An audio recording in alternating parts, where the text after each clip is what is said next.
fewer trucks crossing the English Channel over the holiday season meant that the French port city of Calais bore witness, Nicolas VINOCUR, to what's become a familiar sight, that is fighting between the migrants themselves, pitch battles. I think it was between Afghans and other would-be candidates for departure towards England. Tell us about that, because I know you've been there and reported on the situation. Sure. This is just the latest of a series of big brawls, essentially street battles between different groups of migrants. Calais, the experience of crossing the Channel is highly ritualized in Calais. I think that's sometimes difficult to see from the outside.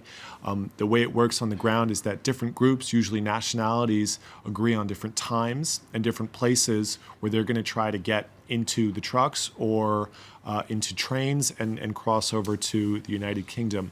And what happens as more migrants or refugees, because who determines who's a migrant and who's a refugee is essentially the asylum office, and it can take you years to get that label on your application, which is why a lot of these people are still coming.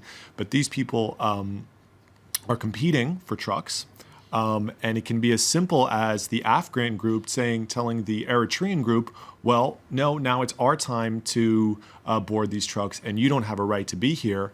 And then a fight will break out, as simple as that. The fact is, a lot of them are staying longer there. So you stay and you have to pay your way onto a truck, because you have to have a spotter and somebody to put you on the truck. And when you have no money left and you have no resources left, you're getting more and more desperate. So you're going to try to get onto somebody else's truck. And this kind of fragile ecosystem that exists there falls apart a little bit. And then we see very ugly and very dangerous confrontations that have resulted in quite a few deaths, actually, not in the fights, but in accidents related to attempted crossings. Right.